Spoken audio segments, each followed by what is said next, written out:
And welcome everybody to the Huddle, KGUT9's weekly streaming sports talk show. I'm Jason Barr, joined as always by Pat Parris. Pat, good afternoon. Good afternoon. We are going to bring in our special guest this week, but first we're going to start with our Huddle poll question, and that has to do with the Arizona men's basketball schedule for this coming season. They're going to play 3 of the 4 Final Four teams, including the national championship next year, plus UCLA. Your thoughts? A, bring it on, or B, that's too much too soon? Pat and I are going to talk about that, and you can vote on X or on our website, KGUT9.com. Either one, and we'll have the results, and Pat and I will discuss later in the program. But first, our special guest this week, and he is of the Tucson Sugar Skulls, wide receiver Drew Dixon. Drew, Jason, and Pat here at the KGUT9 studios in Tucson. Thanks so much for a couple of minutes. Yep, I appreciate it. Thank you for having me. All right, so the Sugar Skulls off an upset win over the Arizona Rattlers last week, the defending Indoor Football League champions. What did that do for you guys, do you think? Man, it was huge. It was a huge morale boost, you know what I'm saying? Especially coming in the first game and losing and not having all the pieces together, coming in the next game against them and having our pieces together and just continuing to fight through adversity. It means a lot to us. It gives us a good confidence boost, but also not too much, you know what I'm saying? It's just one win. We got 11 more games, and we just got to stay focused on winning each game. Drew, I know you're new to the Indoor Football League, and obviously you grew up in Tucson, but you know the Sugar Skulls are relatively new.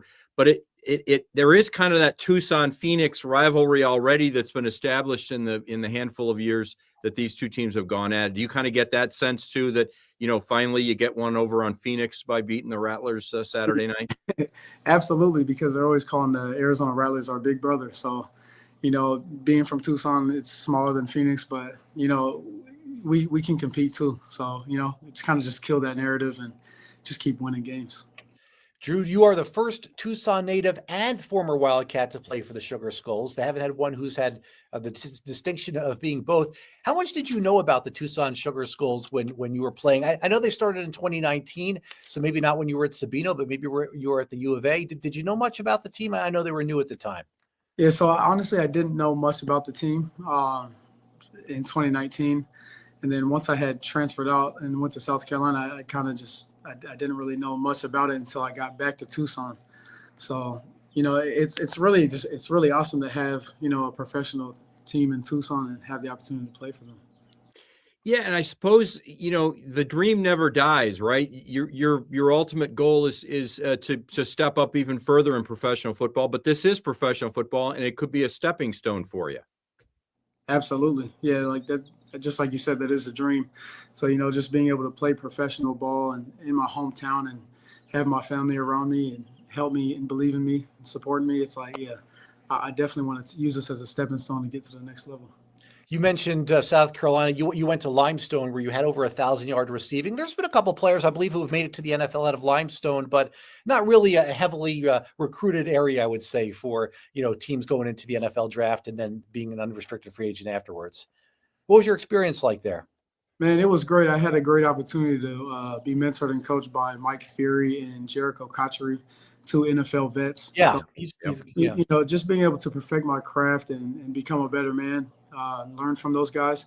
Like it was really a great opportunity for me to just be in a smaller city, smaller school, and really just perfect my craft. So, I really appreciate Coach Fury and Coach Cotchery. But you did have a rookie mini camp with the Packers and the Lions. How competitive is that to try to make a team as an undrafted free agent? Man, it's so competitive. You know what I'm saying? It's like, you're coming in and competing against guys drafted in the first round and, even just being drafted within the rounds. And so, it's like you already got to have a chip on your shoulder coming in. Like, I'm undrafted already. I'm kind of underlooked, but you just gotta at the end of the day, it's just competing, but it's the highest level and it's good to know that you can do it. You got hooked up eventually with Billy Back and the Sugar Skulls. Tell me about that. Why you even consider that after you get a shot in the NFL? Why consider the Indoor Football League? Man, so after minicamp and stuff, I was looking more towards going to the UFL. And when Coach Billy Back had reached out, I'm in Tucson. We have an 18-month-old son now, so he was probably like 9 months at the time. And, she was pregnant with another one. So it's kind of like, okay, if I can have an opportunity to just play football right now and use that to get more film and continue to perfect my craft I thought it was an opportunity to just continue to grow as a player and just continue to develop. And, just the hope is and the dream is that using this and honing in on my skills, it'll help me be even more prepared when I get another opportunity at a higher league. And you mentioned your family. Where did you meet a young lady from New Zealand? Was that at Limestone, or did she come here to Tucson? Where did you meet? Leilani, I believe is her name. Where did you meet her? Yeah, so I met Leilani at Limestone in South Carolina. She was playing volleyball. So, yep, she had came from New Zealand, and she played at a small school in Florida, and then she transferred to Limestone a year before I got there, and then she finished her degree when I was there. Yeah, that's terrific. And now you make Tucson your home again, and you have this football opportunity. We talked before we came on the air here about the difference between that outdoor game and the indoor game, and just it's not something you can just step into and immediately game one you're going to be full speed and you get it. It's just a different game indoors, isn't it? Absolutely. So, just even at the wide receiver position and having a high motion 10 yards behind the line of scrimmage before the snap, it's like there's so many different little tools that you can use and you put in your toolbox to, just benefit your, give you a better opportunity on the field. And having Jorge Reyna as our quarterback now, as a vet, that's tremendously helped me so much because he just gives me little keys and shows me on film how to run certain routes and stuff. So, it's totally different, but it's a great opportunity to learn a new game. Jason Barr, Pat Parris, joined by Tucson Sugar Skulls wide receiver Drew Dixon, played for Sabino High School and University of Arizona for a little bit before Limestone College. I was at practice today, and we're doing a story on Tariq Bracy, defensive back from Notre Dame. You're a wide receiver. He's defensive back. I didn't see you too. Maybe I left practice a little early. If you went up against him at all, I don't think practice was padded today, but have you gone up against him in practice, and what's that been like? Yeah, no, Tariq Bracy, he's a great player. It's so good to have a solid player like that on defense that you can trust. And going against him in practice, he's a great athlete, so it just makes me better and it makes him better. But, he's a great dude. He's a great player, and I'm glad that he's on our team. Do you guys talk about the dream, that next level? Is that something you guys sit around and say, we got to do this, we got to do that, or I'm not giving up on the dream? How does that work in the locker room or out on the field? Man, so, it's kind of like almost like no need to say, with some, because we're still pretty fresh out of college. So, everybody's kind of chasing that dream. But, the focus is really to stay focused on our present time and do what we have to do in this league. Because at the end of the day, to get to the next league, we got to dominate this league, to even get some looks like that. So, just staying focused is continue to perfect our craft, compete in practice, make each other better, and dominate this league. You think about when you were recruited to U of A football, I believe it was by the Rich Rodriguez staff initially. Just think about how much this football program has happened to it or since that time. I mean, there was 3 years of Sumlin. I think that was your final year, obviously, there, or maybe the year before. Obviously, we know how that went down. Then we had Jed Fish for 3 years. Now we've had a new coach for a year with Brent Brennan. It's been a very eventful for U of A football. What was your experience like, and how much have you followed the program since leaving? And yeah, so Rich Rod, with that whole scandal, that was sad for Arizona to lose a good coach like that and a good man. But when someone came in, there was high hopes, and we know how those 3 seasons went. We went 9-20, so that was real tough. We had some great athletes on the team, but, we just couldn't put it together. But no matter what, I learned lessons. I grew as a man and a player. So, I'll always be grateful for Arizona for what it did for me.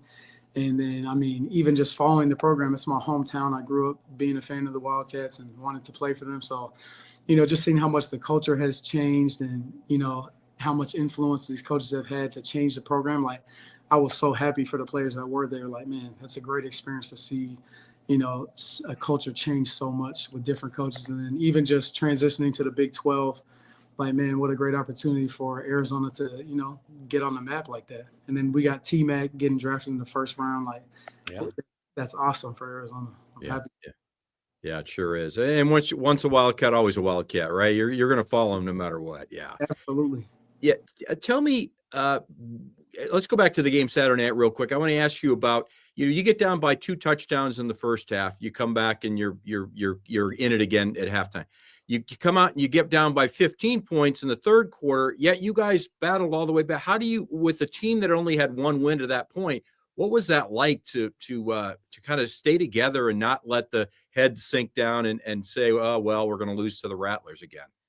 Yeah, I mean, I think it just goes back to our coaching staff, Coach Beck, and the way we practice is, no matter what, we're never going to just give up, because the game can change so fast in indoor. That's the thing, is it's a 50-yard field, so you can score real fast. And the thing is we just, we believe in each other, and defense has our back all the time. Our defense has been playing some hell of football since the beginning of the season, and our offense has finally got the pieces to go out there and win. And so, just when we're down, it's like, there's no reason to keep your head down, because we can do it. We just got to fight to the end, and we did that. We battled adversity. Adversity comes in football all the time. So, it was just really great for our team to have the chemistry that we have and just keep building on that.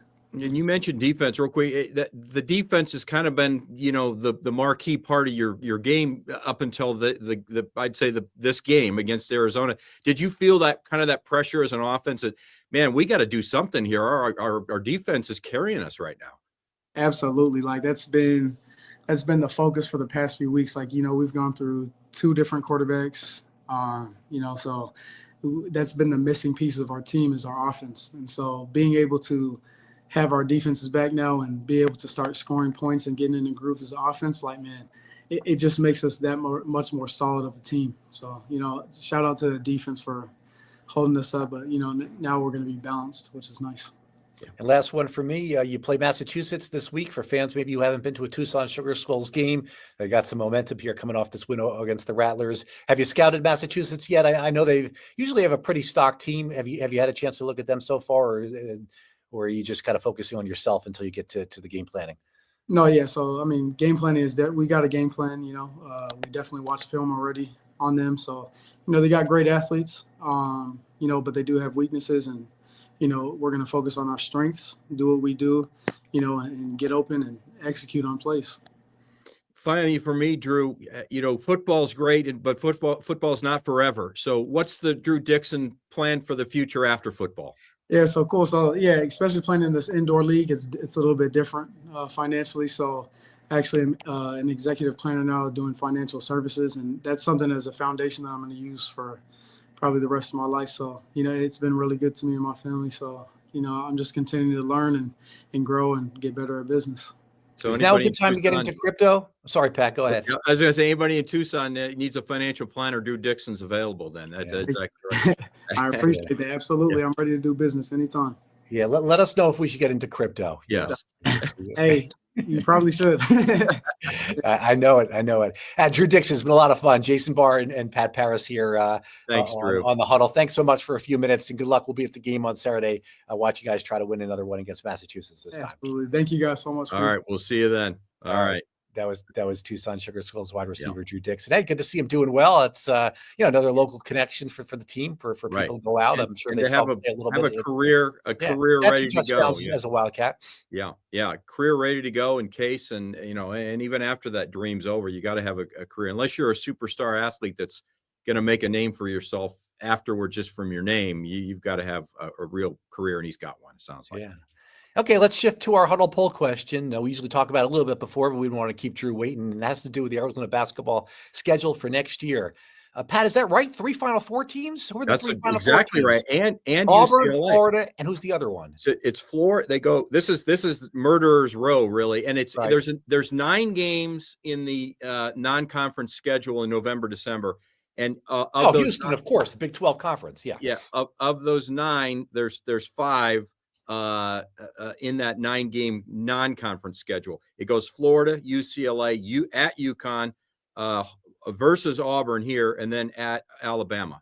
So you're talking 3 of the top 4. You're talking UConn, who was 2-time defending national champs, so they got knocked out this year, and then UCLA, who's always a top 25 team, right? And that rivalry we hope continues forever. And then you add in Houston with the Big 12.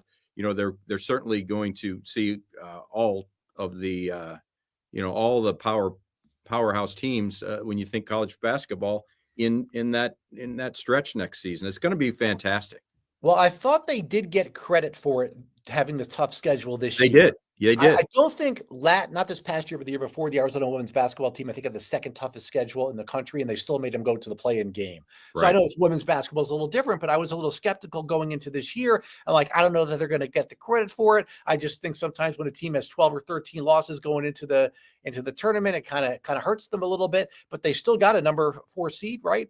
They still got a number They did. 4 seed, and they had a high Net. net. Their net Had a was high net the whole yeah. season.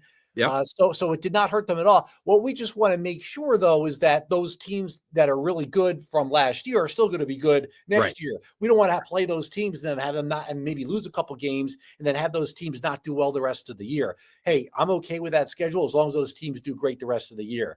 And at least in the Big East, I think St. John's is going to be the favorite. Well, again and I think I still think it's important to get a win or two out of that group. I mean, you can't.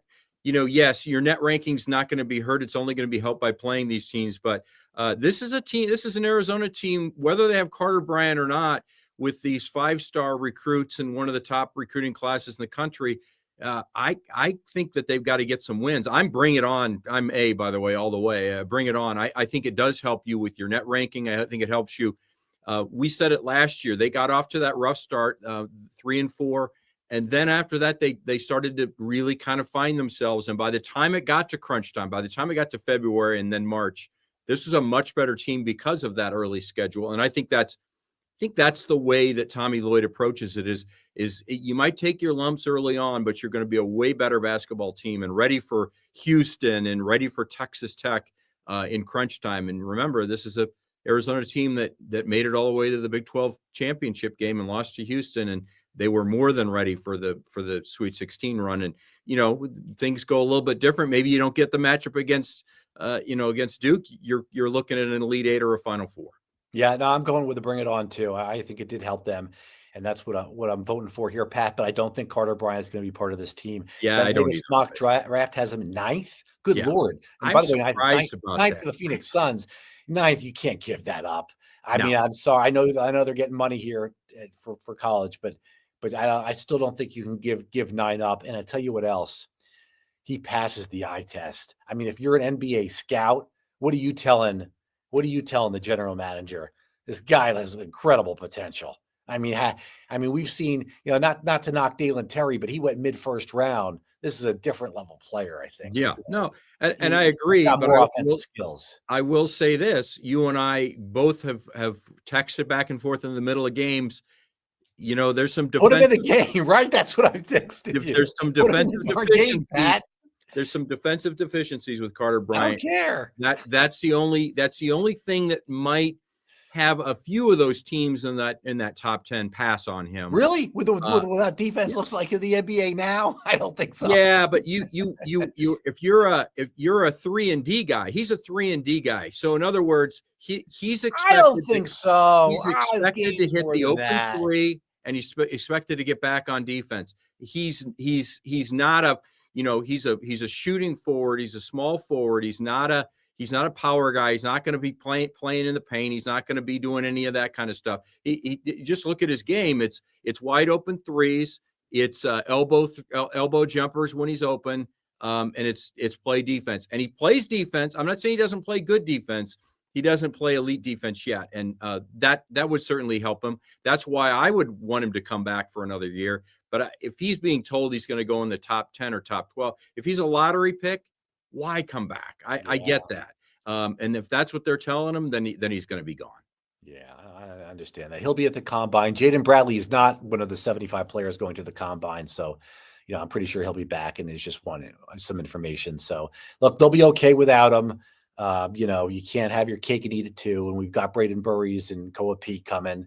And so there'll be plenty of talent here. Is there one more? If he doesn't come back, there ought to be one more scholarship, and you never know with the transfer portal too. I'm not saying you're going to get another player as good as Carter Bryant. Right. What I'm saying is there might be another player out there that he picks up. We've seen Tommy Lloyd pick up guys in June before, and maybe that's the case again this year. And maybe you get a player. You get a guy that can fit into that rotation somehow. I don't know. Yeah, I'm sure they've got their eye on that for. And are prepared for Carter Bryant not returning even though we would all love to see him come back. So Yeah. yeah, for sure. All right. Well, we thank our guest, Drew Dixon of the Tucson Sugar Skulls, who play Massachusetts. And oh yeah, the results of the Huddle poll question. Thank you. Our producer Ryan reminded me. Yes, we want to show. It messed me up because we went to it before and after, and I forgot the Yes. results. Oh wow. Everybody wants to bring it on. Yeah. I'm trying to think. I would vote too much too soon. Maybe if you had a really young team that you wanted to get some confidence. Correct. I don't think these 2-star freshmen coming in, and don't forget there's Bryce James too. I don't think they're lacking for confidence. So, I'm trying to think of an example where we might go too much too soon. I don't think so. But there'd be a scenario. Well, Pat, when would you vote too much too soon? What would you make? I don't know. Maybe the year after the Tommy Lloyd's first season, when we really didn't know what the second year was going to be like under Tommy Lloyd because of all the, or even what the first year would be like. Remember, we thought it was going to be like a 21-12 year. Yeah. But we should have known better. But in the second year, you take those 3 guys who got all were all drafted in the NBA, and they were the core of the team. And all of a sudden, you're like, well, what's it going to be like? And turns out that it doesn't matter who Tommy Lloyd has; he's going to get him to the Sweet 16 more than likely. So, I think it's bring it on. I think you're right. If it were a younger team, we didn't have high hopes, but I think we have. Even without Carter Bryant, we have some certain expectations built into this team, and think that they can be even better next year than they were this year. So we'll see. All right. This has been the Huddle. We're going to, full transparency here to our viewers. We do 40 of these a year. So, we say we'll see you next Tuesday. We'll take a few Tuesdays off in the summer, just because when it gets slower, we want to be here for the Arizona basketball and football season, so we can talk about every single game, football game, and kind of dissect it, and then the basketball games and all that. So we don't like to miss Tuesdays during the football and basketball season, so we'll take a few Tuesdays off here in the summer as we do 40 of these in the 52 weeks. So full transparency there to everybody. All right, for Pat Parris, I'm Jason Barr. This has been the Huddle, KGUT9's weekly streaming sports talk show. We'll see you next time.